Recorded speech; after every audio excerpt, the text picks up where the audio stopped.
Welcome back to In the Archives, the official podcast of the Ark of Hope Foundation, where we explore the voices shaping tomorrow's health.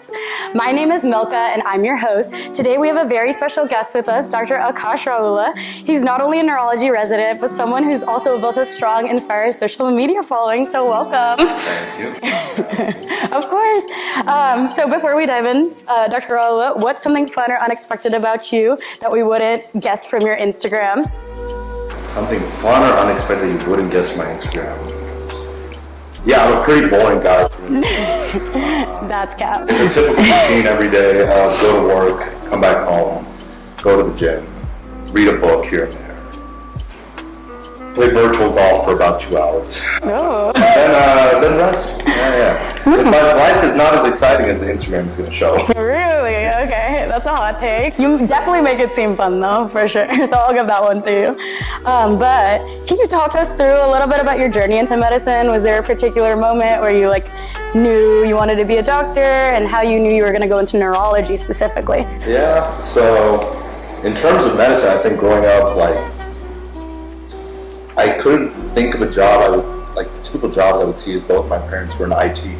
Okay. And I would follow them. I'm take your son to work day. Mm-hmm. And it wasn't the best just seeing a lot of people sitting by computers, and I just assumed that that's what all jobs would be. Right. Then get to high school, typical route, enjoy sciences, enjoy biology. Then go to college with the mindset of I guess medicine is the closest place I can get where I can have that enjoyment of interacting and connecting with people, but also combining it with the enjoyment I had for sciences at the time. Mm-hmm. Then in college, went in as a bio major. Okay. Within 2 days, I realized that you had to do some level of calculus to get a biology degree. And so on, I think, day 3 of my freshman year, I walked into the psychology building and asked for a change of major. Because I saw in the psych plan, all you had to take was statistics, and that was enough to finish the criteria for med school. So I'm No, because same. I was also a psychology major. And so it was fun. I ended up enjoying psychology a lot. Good. That got me introduced to neuroscience in college. Oh, okay. At the time, I went to A&M for undergrad, and they didn't have a neuroscience major. Oh. If I would go back, I'd probably do that again. Mm-hmm. They had a neuroscience minor, got a little experience there. I was thinking, this is it. Then went to med school, had in my mind that I was between psych and neurology. When I was feeling it out during the during the didactic years, neurology was the one that I connected with the most, meaning that it was the exam that I did the best on. Okay. Every other class I was struggled to get through. Yeah. Got to my clinical rotations, still between psych and neuro, realized that I would be taking all my patients' problems home if I went with psych. Yeah. And then neuro, I just enjoyed all the random disorders.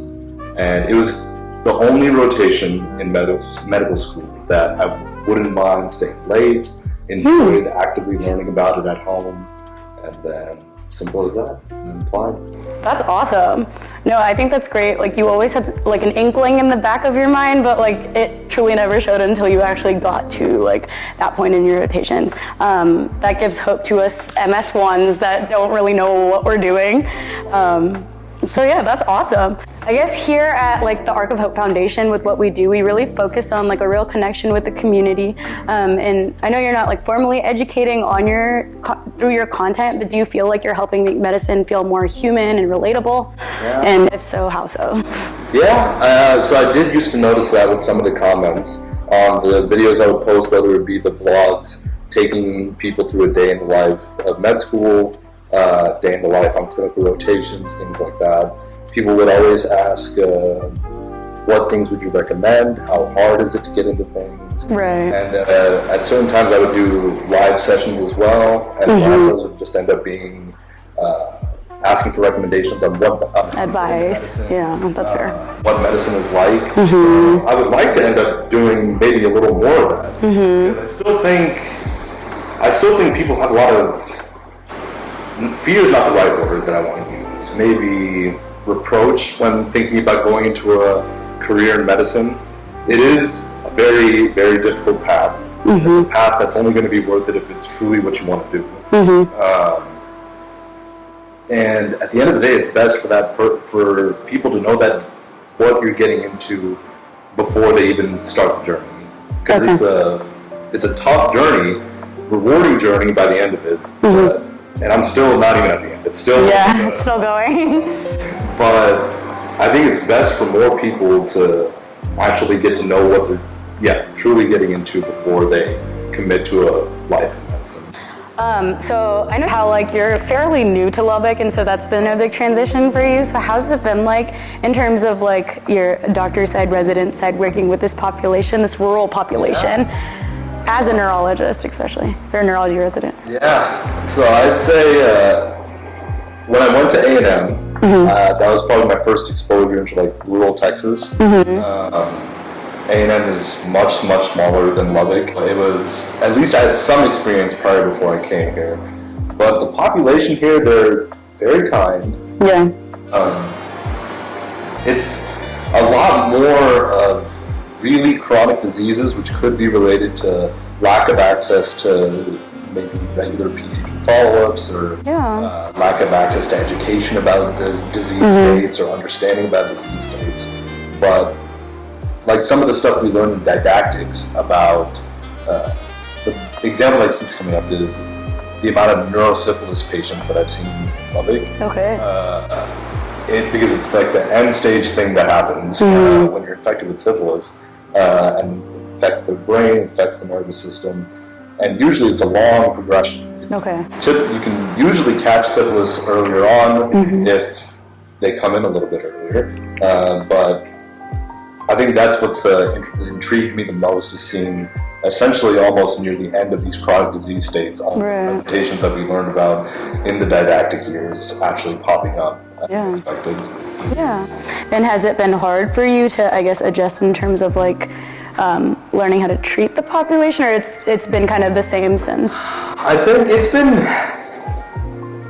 the toughest area is treating them medically is always going to be the same pretty much regardless. The toughest thing I've seen, so in the first year of neurology residency, you do internal medicine, but you don't go to their clinics. You don't really see the continuity or how they're actually progressing outside. But in the hospital, that's probably one of the toughest areas, is trying to work on the health literacy for the patients. Yes.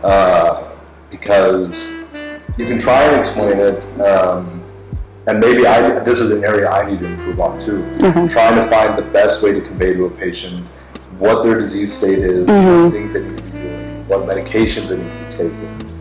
That's probably one area that I need to work on a lot, and would probably provide a lot of benefit for patients in terms of rates of them coming back to the hospital, just life satisfaction in general. Especially in like a rural area where there's a lack of specialists in general, and so a lot of times like primary care is like their specialist. But that actually makes a great segue into my next question. So since our podcast is rooted in community outreach, how can doctors like you engage more with grassroots organizations and nonprofits like the Ark of Hope Foundation to help educate and inspire the community, like outside of your typical 9 to 5? Sure. I think the best thing, in terms of what we can do as residents or doctors that are in the area, it would just be volunteering time, is the way I view it. Growing up, I was involved in like a pretty significant volunteer organization, and I think just putting in the time to be present, and again, working with those organizations, working to try and create ways that you can maybe present to communities about their certain diseases and things of that nature. But I think that would be my answer. It's just time. I think just being present with the organization and time. Yeah. And we would love to have you come volunteer with the Ark of Hope Foundation at some point. I'm just kidding. At some point, if that comes along. But this is just a little fun question. If you could go back and give yourself, your pre-med self, one piece of advice, what would it be for those pre-med viewers of ours out there? Sure. I think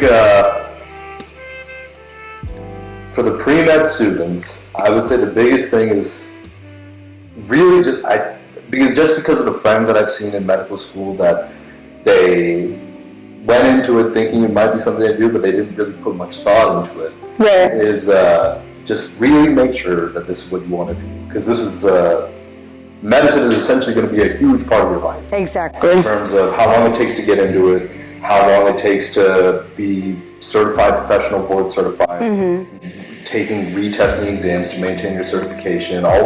It's always going to be a life of continuously learning.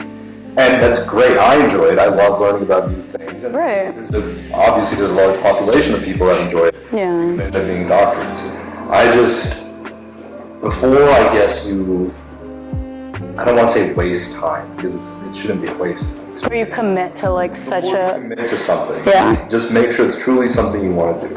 And then the other one is, don't worry if you don't know what you want to do. I know that's what everyone says. Yeah. At the end of the day, if you don't know what you want to do, emergency medicine, great life. Random, okay. Okay, well, thank you for that. Now, how has being open about your life in medicine impacted you personally, your friendships, your mental health, and your career? Because I know you do have like quite a big following on social media, and so I wonder, how do you balance all of that, and how do you go about that? Yeah, it's essentially just getting constantly harassed by family members. Okay. But no, it's in medical school, I think, was when I was posting the most. And I was trying to use it almost like a somewhat creative outlet. Yeah. I feel like there's ways you can be creative in medicine for sure. There's ways you can employ that side of your brain, but I was interested in fashion. Yeah. And then I just thought it was a nice way to combine getting my creative outlet out while also de-stressing from medical school. Right. It was fun. It was something that I could put all my mind into, and I wouldn't be worrying about. The progress of the grade span of becoming a doctor. Right. But yeah, I think it hasn't changed much in terms of how my friends view me. That's always the biggest thing I try and keep. Yeah, no, that's awesome. So how do you balance being, I guess, authentic online? I know having a presence online is very challenging, and to be true to yourself despite being in like medicine, which is a very challenging field. And how do you maintain, I guess, this like privacy and professionalism amongst like everything you post? Because I know, especially being in medicine, that's a really big thing too, because like you are a resident at the end of the day. And was there any like anxiety behind that when you were applying and things like that? So I didn't have much anxiety when I was applying with it. I actually put it on as one of my extracurriculars or other things that I do when I was applying to residencies. I always thought I kept it PG as well in the TikToks and some song choices weren't PG, but expression. I think I would always post what I thought was comfortable, and generally I usually feel comfortable however I act outside of the hospital and inside of the hospital is generally the same. I think it wasn't something I was too concerned with. I thought it would be a way to stand out, a way to show that there's other parts of me besides medicine that I could potentially bring to a program. For sure. I think that's really important. And where do you hope your social media journey takes you in the future? And are there any directions that you're excited to explore? Right now I'm in like a pretty big break, I think. Like a hiatus? Yeah. Okay. Just adjusting to residency. Yeah. Becoming friends with more people since I'm moving to London for the first time. Yeah. Taking effort to maintain those relationships with people. And then whenever I get home from work, there's still a lot of time in the day when I get home from work. I'm lucky in that sense. I just right now have developed other interests, and when I get the desire to get back to creating, I will. But I always wanted it to be something that was what I wanted to do and doing it when I wanted it. Otherwise, it just feels like a job, and I already have a job. Yep, you are already a doctor. So, but for those online that want to build a meaningful presence while pursuing medicine or another demanding career, what advice do you give? And how long did it take you to really get traction? Sure. Advice I would give would be only post the things you truly care about or truly have a passion for. Right. You can always spend time trying to pander to maybe certain audiences, but if it doesn't come off as authentic or something you want to do, then it's not going to really resonate or connect with anyone. Right. And so recommendation would be just when I was beginning out, I think for 100 days straight, I just posted my outfit of the day. Oh, wow. To try and, both for me to try and explore where my fashion wants to go, and also just for exposure's sake. You'll be putting on your pants in the video. No, just kidding. Cut the entry. I'm just kidding.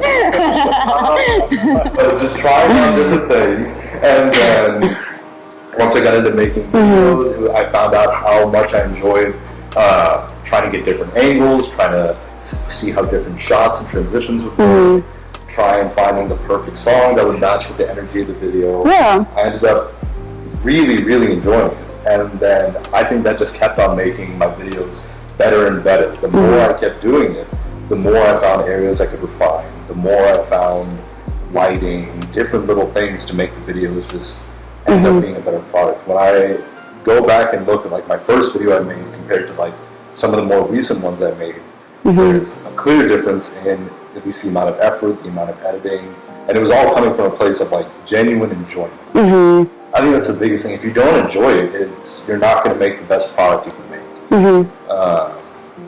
I think I was posting fashion stuff for about a year, and it was still just very minimal interaction, and then just one video out of nowhere. It was a day in the life of a med student, I think. Yes.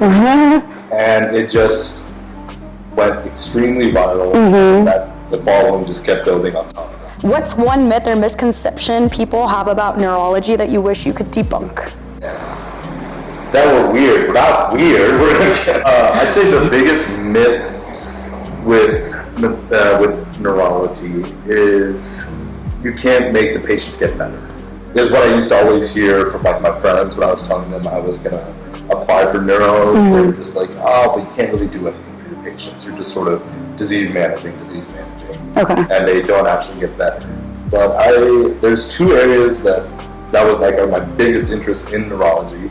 Probably because that's some of the areas I can see the most change and benefit.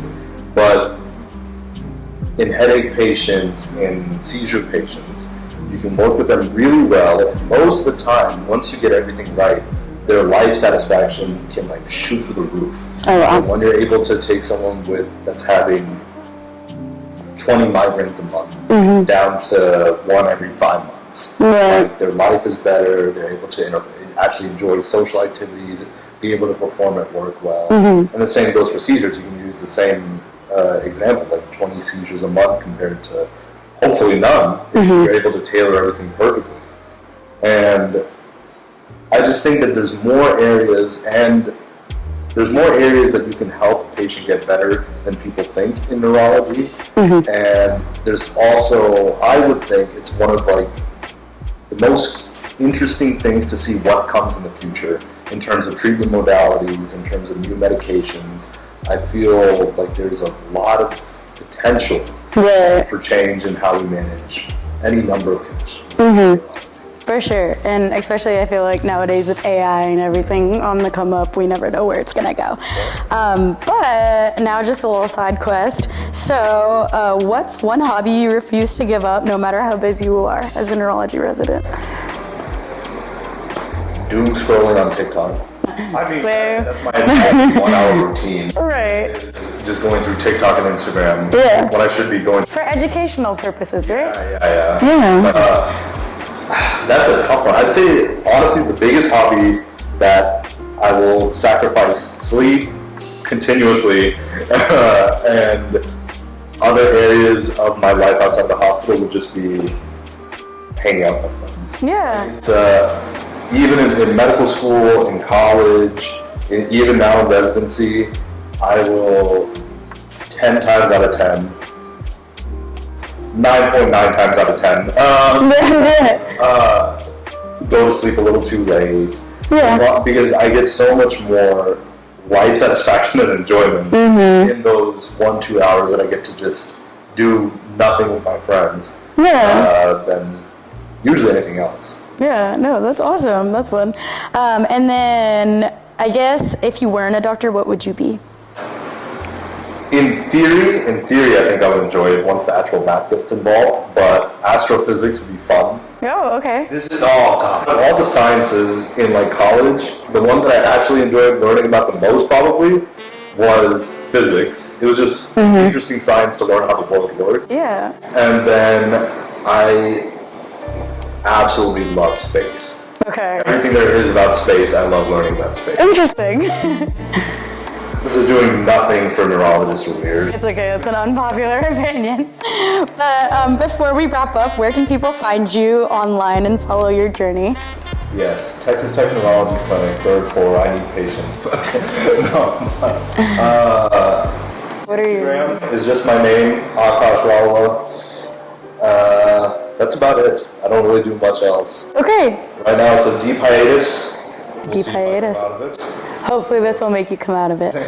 And then what's one message as a final question that you want listeners to remember about hope, authenticity, or chasing dreams? I'm going to be stealing from my dad, I think, on this one. It was always something he told me when I was growing up.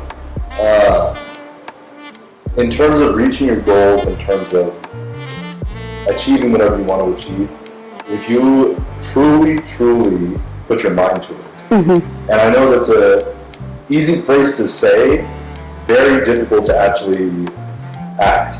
But if you're able to put 100% of your efforts into whatever you want to achieve, the only thing stopping yourself from achieving whatever you want to achieve is going to be how much effort you put in.